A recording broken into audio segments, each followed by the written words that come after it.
ان کی جو ان پٹ کاسٹ ہیں اس میں سب سے بڑا رول اس وقت بجلی کا ہے، اور اس کے ساتھ ساتھ پھر آپ کی جو اکوپمنٹ وغیرہ ہے وہ ہو سکتا ہے اس پائے کی نہ ہو جو جس کی ضرورت ہے، یعنی کہ جو ویریبل کاسٹ ہیں اس میں تو آ جائے گی آپ کی انرجی کاسٹ، اینڈ آپ کی جو لیبر کاسٹ ہے وہ تو خاصی کم ہے، لیکن لیبر کی پروڈکٹیوٹی بھی اسی طرح کم ہے۔ انٹرسٹ ریٹس ابھی بھی ہائی ہیں، لیکن آپ کی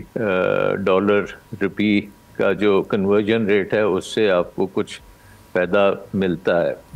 سو آپ نے یہ ڈیسائیڈ کرنا ہے کہ پاکستان کے جو ایگزسٹنگ ایکسپورٹرز ہیں کیا ان کو ان پٹ آپ جو آپ کے کمپیٹیٹرز ہیں ان کی پرائسز کے مطابق دے سکتے ہیں یا نہیں دے سکتے، اور اس میں آئی تھنک سب سے بڑی چیز جو ہے وہ بجلی کے نرخ ہیں۔ اگر آپ بجلی سٹینڈرڈائز کر دیں کاسٹ انڈیا کے مقابلے میں یا بنگلہ دیش کے مقابلے میں اور چین کے مقابلے میں اس کو ایک بیلنس آ جائے تو وہ امیجیٹلی ٹیکسٹائل انڈسٹری کے لیے اس کا خاصا بہتر ریزلٹس نکل سکتے ہیں۔ دوسری چیز یہ ہے کہ پاکستان نے اگر اپنی ایکسپورٹس بڑھانی ہے تو انسینٹیوز بھی اگر پورے ایکسپورٹس کے لیے ہوں گے تو پھر ہماری جو کنسٹرینٹ آئے گی وہ ہماری انویسٹمنٹ آئے گی، کیونکہ آپ نے اگر ماڈرنائز کرنا ہے اپنی انڈسٹری کو ایکسپورٹس کے لیے، آپ نے ایکسپینڈ کرنا ہے، کیپیسٹی کو بڑھانا ہے، یا آپ نے کوئی بھی انوویشن کرنی ہے تو اس کے لیے انویسٹمنٹ کی ضرورت ہے، اور پاکستان میں انویسٹمنٹ کلائمیٹ جو ہے اس وقت وہ بہت گرا ہوا ہے، انسرٹنٹی بہت زیادہ ہے، کلیئر رستہ نظر نہیں آتا، اور آپ کو پتہ بھی ہے کہ اگر آج ایف بی آر آپ کو کوئی کنسیشن بھی دے دے ٹیکسز کے اوپر تو کل کو وہ چینج ہو جائے گا، وہ اس کی ڈیوریبلٹی نہیں ہے۔ سو آئی تھنک کہ چیلنجز بہت زیادہ ہیں، اور ان کو اگر ہمت ہو تو بڑی جلدی کیا جا سکتا ہے، لیکن اگر آپ کے پاس کلیئرٹی نہیں ہے اور پولیٹیکل آپ کے پاس پاور نہیں ہے، آپ کے پاس پاپولیرٹی نہیں ہے، تو پھر یہ کام کرنا بڑا مشکل ہو جاتا ہے۔ تو اب سلمان صاحب یہ اس وقت ایسا محسوس ہوتا ہے کہ کوشش تو حکومت کر رہی ہے، مختلف ممالک میں جا کر کانفرنسز ہو رہی ہیں، ہم دیکھ رہے ہیں کہ اپنے بھی ملک میں منرل سیکٹر کے ایکسپرٹس کو بلایا جا رہا ہے، ہم آئی ٹی سیکٹر پر بہت زیادہ فوکس کر رہے ہیں، چند ایک سیکٹر پر ہم ریلائی کر کے اپنی ایکسپورٹس کو بڑھا سکتے ہیں، یا اپنی ایگزسٹنگ انڈسٹری کو ہی ہمیں پہلے مضبوط کرنا ہے کہ اس کا جو ایک ڈاؤن فال شروع ہوا ہے پہلے ہم وہاں پر ایک فل سٹاپ لگائیں؟ دیکھیں یہ ملٹیپل ایفرٹ ہے، یہ جو ایگزسٹنگ ہے اس کو بھی آپ نے ٹھیک ٹریجیکٹری پہ ڈالنا ہے، اور نئے جو ایریاز ہیں ان کو آبویسلی آپ نے پروموٹ کرنا ہے، لیکن اس کے لیے دونوں کے لیے ایک انویسٹمنٹ کلائمیٹ کی ضرورت ہے نا۔ جو نئے ہیں ان کو تو ڈیفینیٹلی آپ کو انویسٹمنٹ لانی پڑے گی، اور پاکستان میں جب آپ انویسٹمنٹ کا دیکھتے ہیں تو جتنی بھی اس وقت انٹرنیشنل رپورٹس آ رہی ہیں، ابھی ہم نے دیکھا ہے کہ آئی ایم ایف کی رپورٹ آئی ہے گورننس پہ جو بڑی خطرناک رپورٹ ہے، اس سے پہلے ورلڈ بینک کی رپورٹ آئی تھی گروتھ کے اوپر، وہ بڑی ڈپریسنگ رپورٹ تھی۔ ایشین ڈیولپمنٹ بینک ایکسپورٹس کے بارے میں جو بات کرتا ہے وہ بھی مطلب حقیقت تو ہے لیکن افسوسناک حقیقت ہے۔ اس سے پہلے یو این ڈی پی یہ باتیں کر چکا ہے۔ سو کہنے کا مقصد یہ ہے کہ یہ ڈیپ روٹڈ چینجز ہمیں کرنے پڑیں گے، پھر یہ سارا معاملہ حل ہوگا، لیکن شارٹ ٹرم میں اگر آپ نے کرنا ہے تو کم از کم ایگزسٹنگ پلیئرس کو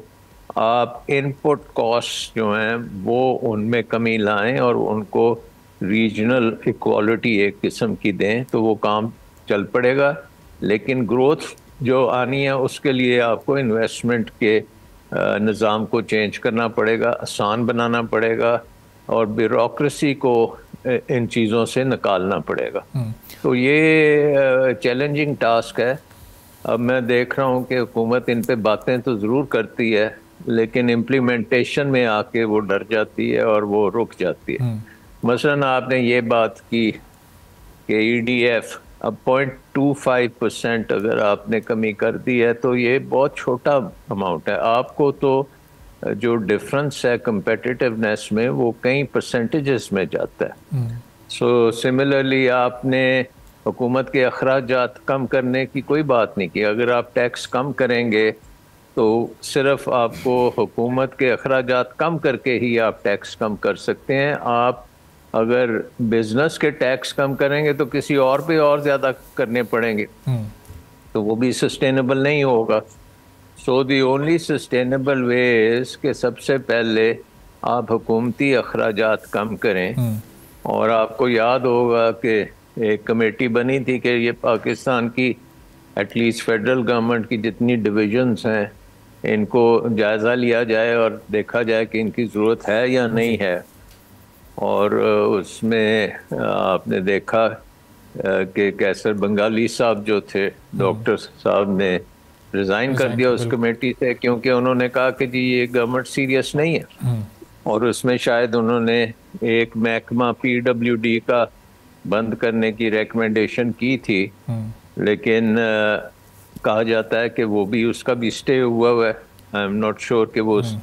واقعی بند ہوئی ہے یا ابھی بھی وہ لمبو میں ہے. سو آئی تھنک یہ جو نظام ہے اس کو ریفارم کرنے میں بڑی ہمت چاہیے, بڑا پاور چاہیے اور کلیئرٹی چاہیے کہ کرنا کیا. تو ڈاکٹر صاحب جو خرچے کم کرنے والی بات ہے یہ کیا منسٹریز کو ان کی تعداد کو کم کر دیا جائے یا آپس میں مرج کر دیا جائے؟ جیسے ہم دیکھتے ہیں فائنانس منسٹری, پیٹرولیم منسٹری, پھر پاور منسٹری, یہ پھر ٹریڈ منسٹری, یہ بڑے قریب قریب ہیں, کام ان کے ایک دوسرے سے ملتے جلتے ہیں لیکن سب کے الگ الگ منسٹرز ہیں, سب الگ الگ ڈویژنس کے طور پہ کام کر رہے ہیں. تو یہ ان کو ملا کر ایک کر دیا جائے. بالکل جی, دیکھیں اگر فیڈرل گورنمنٹ کے کوئی 40-50 کے قریب ڈویژنز ہیں تو ان کو آپ کو کوئی 20 کے قریب کرنے کی ضرورت ہے. اور آپ خود سمجھ سکتے ہیں کہ اگر ہم وہ 20 پہ لے جائیں تو کتنی منسٹروں کی کمی ہوگی اور پھر بیوروکریٹس کی کمی ہوگی. گریڈ 22 کے میں کمی آئے گی, باقیوں میں بھی کمی آئے گی لیکن ایفیشنسی بہت بڑھ جائے گی. سو ایک تو وہ آپ کو کرنے کی ڈیفینیٹلی ضرورت ہے. دوسری چیز اس کے ساتھ ساتھ جب یہ منسٹریز اتنی کم کریں گے تو اس کے ساتھ ساتھ ڈی ریگولیشن کرنے کی بڑی ضرورت ہے کہ ان کے جو انہوں نے قانون جو بنائے ہوئے تھے جس کو یہ امپلیمنٹ کرتے ہیں اور جس کی وجہ سے بہت سے ہرڈلز کریٹ ہوتے ہیں بزنس کے راستے میں, تو وہ ہرڈلز کو آپ کو ریموو کرنا پڑے گا. ڈی ریگولیشن اس لیے بہت امپورٹنٹ ہے اور پاکستان نے بہت دفعہ ٹرائی کیا ڈی ریگولیشن کرنے کا لیکن وہ ویسٹڈ انٹرسٹ کہہ لیں یا ایک سٹیٹس کو مینٹین کرنے کے لیے وہ ڈی ریگولیشن ہونے نہیں دی گئی بلکہ ریگولیشن اور زیادہ کر دی گئی ہے. اور اس لیے حکومت جو ہے وہ انویسٹمنٹ کو اٹریکٹ نہیں کر سکی. اب ہم نے بڑے بڑے ادارے بھی بنائے, ایس آئی ایف سی کو بھی بنایا, لیکن وہ کیونکہ نظام کو ڈی ریگولیٹ کرنے میں ناکام ہے گورنمنٹ جی, تو اگر ایک انویسٹر ہے وہ کسی کریڈیبل انویسٹر ہے تو وہ سمجھتا ہے کہ یار میرے لیے کوئی انہوں نے اسپیشل فیور کیا تو کل کو یہ فیور واپس بھی ہو سکتا ہے. سو اس لیے اس کے لیے وہ انسرٹن ہی رہتا ہے کہ اس کو آپ تیزی سے کام کروا بھی دیں پھر بھی اس کی انسرٹنٹی ختم نہیں ہوتی. سو آپ کو پورے نظام کو ہی آسان کرنا ہے, پورے نظام کو ہرڈلز سے پاک کرنا ہے اور اس کو ڈی ریگولیٹ آپ کر لیں گے. پھر اس کے بعد آپ نے بڑی بڑی کمپنیز بنائی ہوئی ہیں ان کو پرائیویٹائز کرنا بہت ضروری ہے اور پرائیویٹائز کر کے اس سے اگر کوئی آپ کو پروسیڈز آتے ہیں تو پاکستان کا ڈیٹ جو ہے قرضوں کو پے کرنا ہے بہت ضروری ہے کیونکہ اس وقت پاکستان کو قرضوں کی ادائیگی میں بہت مسائل ہیں اور اس میں خاصی ریونیو یوز ہوتی ہے. سو پرائیویٹائز کر کے آپ قرضے واپس کریں تاکہ آپ کا انٹرسٹ برڈن کم ہو, اس سے بھی اخراجات پھر حکومتی کم ہو جائیں گے. تو آئی تھنک بہت سی چیزیں کرنے کی ضرورت ہے اور بڑی فوکس کے ساتھ اور تیزی کے ساتھ کرنے کی ضرورت. ٹھیک ہے، بہت بہت شکریہ ڈاکٹر سلمان، سابق وزیر خزانہ ہمارے ساتھ موجود تھے. اب دیکھنا ہے کہ یہ سارے اقدامات حکومت کب اٹھاتی ہے، لیکن اس چیلنجنگ سچویشن میں بھی ہم نے دیکھا کہ جو ٹیکسٹائل کی ایکسپورٹس ہیں اس فسکل ایئر کے 4 ماہ میں، ان میں کچھ مائنر سا اضافہ ضرور ہوا ہے. اس پر تفصیل سے بات کریں گے ایک چھوٹے سے بریک کے بعد. سبسکرائب کریں اور بیل دبائیں تاکہ کوئی خبر رہ نہ جائے.